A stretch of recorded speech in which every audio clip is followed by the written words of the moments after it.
Welcome to Close Listening. I'm Zach Morgenstern, this is Ludwig von B, and I'm here with my copy of Abbey Road.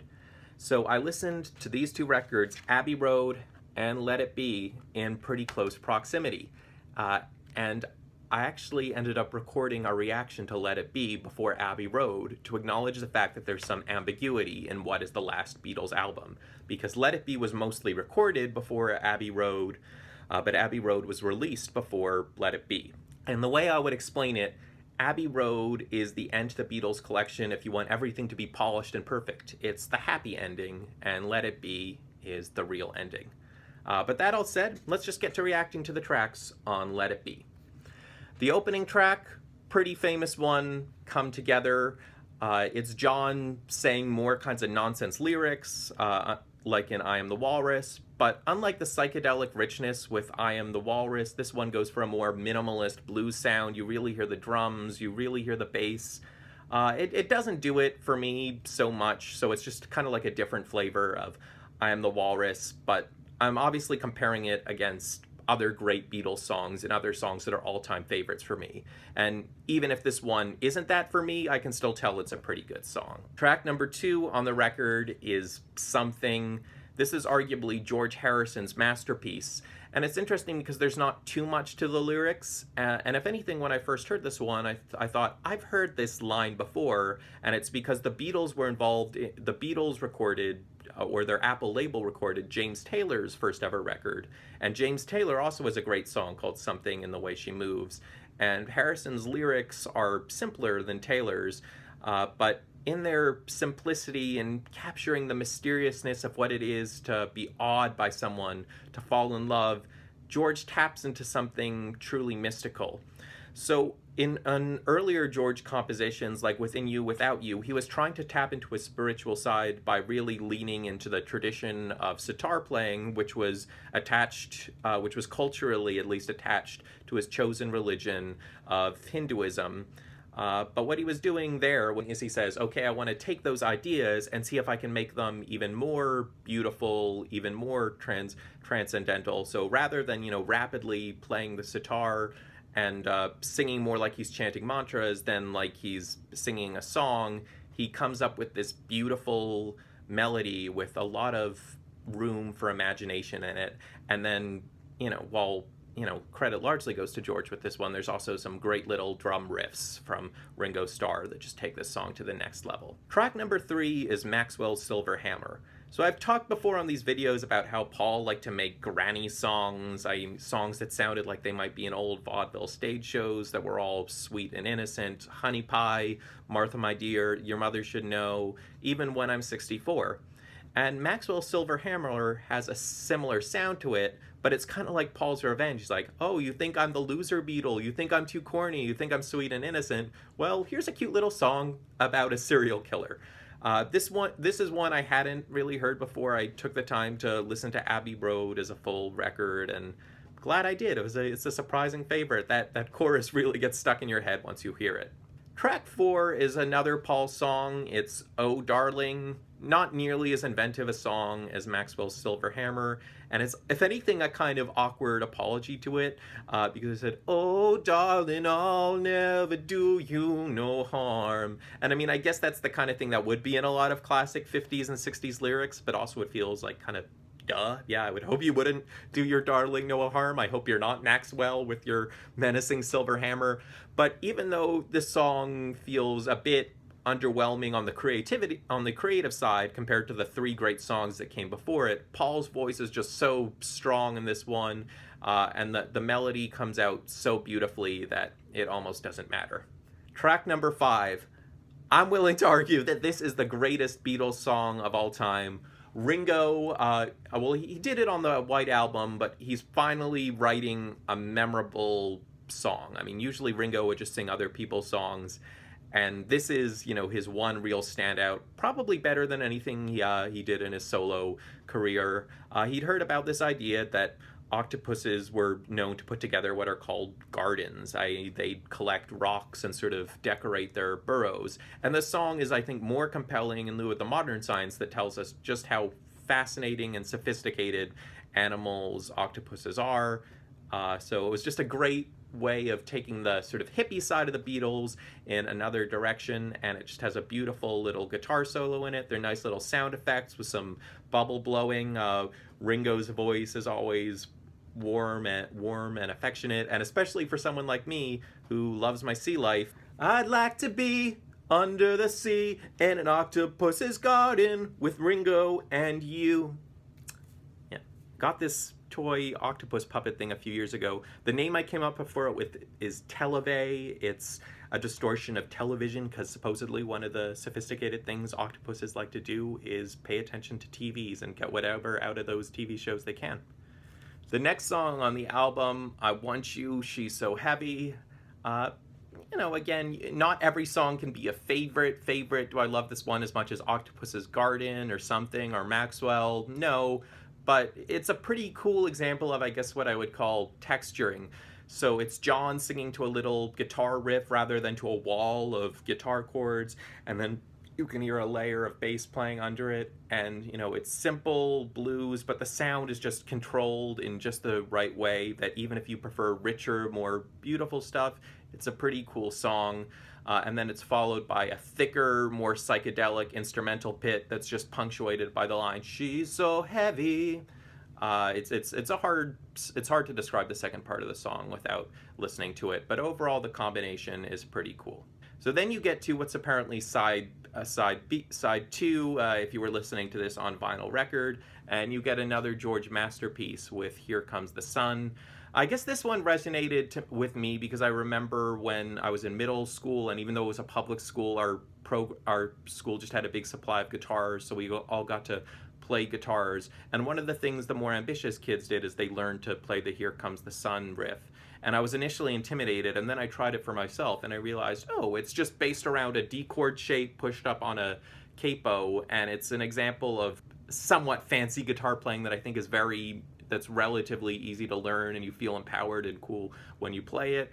The lyrics to the song are again fairly simple, as is often George's way, but it's just that great combination of a little riff, positivity, and apparently Ringo doing some quite interesting drumming here. The nature of the Here Comes the Sun riff pulls it away from conventional rhythms. Track number 8 is Because. This kind of just sounds like the Beatles singing in a Gregorian or otherwise medieval choir, and there's a bit of a harpsichord sound behind them that's kind of that I believe is generated not by a real harpsichord but by a synthesizer. Eventually that synth sound gets a bit more spacey. And then you get into what is called the long one. So these are all listed as individual tracks on the CD, but they're all just a bit too short and just a bit too melodically inconsistent to sound as songs on their own.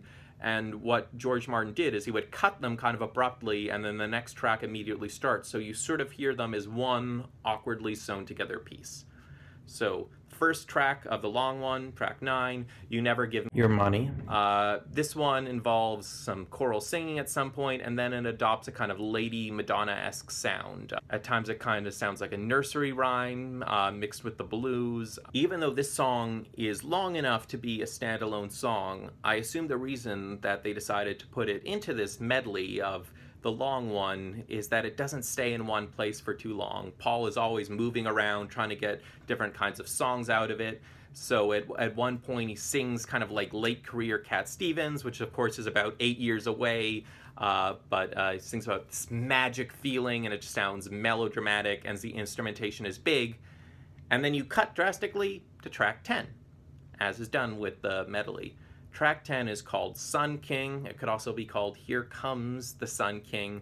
So it kind of sounds just like a reimagining of Here Comes the Sun, though apparently this is a John composition, not a George composition. I mean, the lyrics more or less mean the same thing. Here comes the sun and we are happy, but rather than sung as something that's actually bright that directly conveys that happiness, it's more like appreciating happiness, meditating from a spiritual distance. And you hear some chanting towards the end that I assumed was Latin, but apparently it's just them taking advantage of the fact that Paul knew some minimal Spanish and just making up sounds from various Latin-derived languages to try and create a cool little spiritual effect. Next in the long one, track 11, is Mean Mr. Mustard. It's kind of catchy because the vocal matches the rhythm underlying it very directly, and it feels like it's part of this bigger composition because there's references to Pam and references to the Queen. We'll get to both of them later. Like apparently a lot of his songs, John said later, it was kind of crap, but I guess the Beatles, or at least Paul McCartney and George Martin, were inspired by this idea of medleys, of sewing things together. So even if John didn't like this one very much, it's certainly good enough to be a part of this medley. It's not bad. It's just you can tell it doesn't have the energy to be a full song. So then you get a really abrupt cut to the next part of the medley. Track 12 is Polythene Pam. I think polythene means something kind of like latex. There's a weird sexual story behind it, but basically what I think when listening to this one is that there's a big drum sound. It does sound really catchy for its moment. It does keep your attention. The lyric is kind of interesting. It goes, well, you should see Polythene Pam. She's so good looking, but she looks like a man. So obviously some sort of queer connotations there, or John Lennon sort of torn between the traditional, a traditional masculine outlook of, wanting to see everything through over-sexualized goggles, but also trying to be more avant-garde and thoughtful at the same time. Track number 13 is She Came In Through the Bathroom Window, supposedly inspired by an incident where fans noticed they could sneak in through Paul's bathroom window and stole some stuff, but then I think it was all recovered because it wasn't really really serious theft. This is, again, another abrupt cut from track 12, so you're not sure if Polythene Pam is over. So John brought a real rock energy on Polythene Pam, and then you hear Paul's voice, and he's bringing a rock energy of his own on She Came In Through the Bathroom Window. Then you get more of Paul singing on track 14, which is Golden Slumber, which is largely just taken from a Thomas Dekker poem. Paul McCartney just, wanted, thought it would make a nice little lullaby. I mean, it's Paul again showing his penchant for the beautiful, though a big sound is still kind of managed with the backing drums. And then you get into Carry That Weight, which is a rare example of all the Beatles searing together. And this one is a really smooth transition. Again, you barely notice that you're no longer listening to Golden Slumbers, but you're listening to Carry That Weight. All the Beatles singing together, I feel like the sound comes out sounding like Ringo, so it sounds feel good and a little bit cheesy.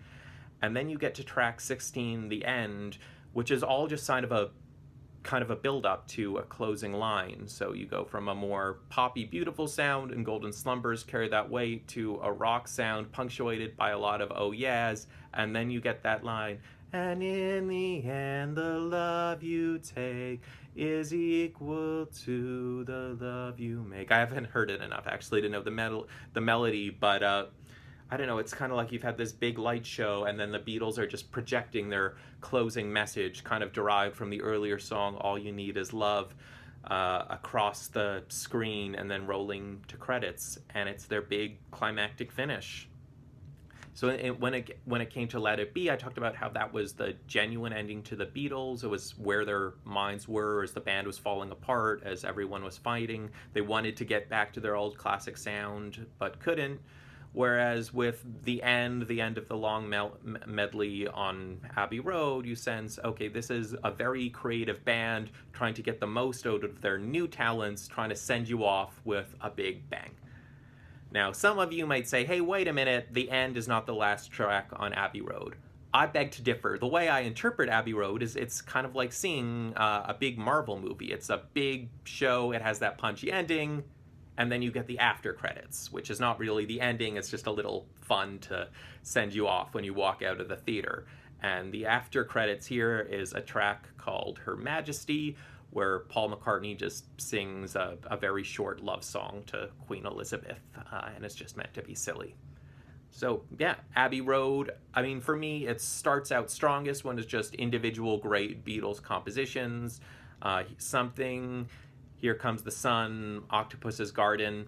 The long one, it's not the best part of the album, but I kind of like that they both managed to give us hit material and they managed to be experimental. And even when they're being experimental, they still give us lyrics to hang on to. They're not one of these bands that thinks you can just play a guitar solo forever and it counts as high art. So overall, Abbey Road, famous album cover, and an album very much worth listening to. I'm Zach Morgenstern. See you next time.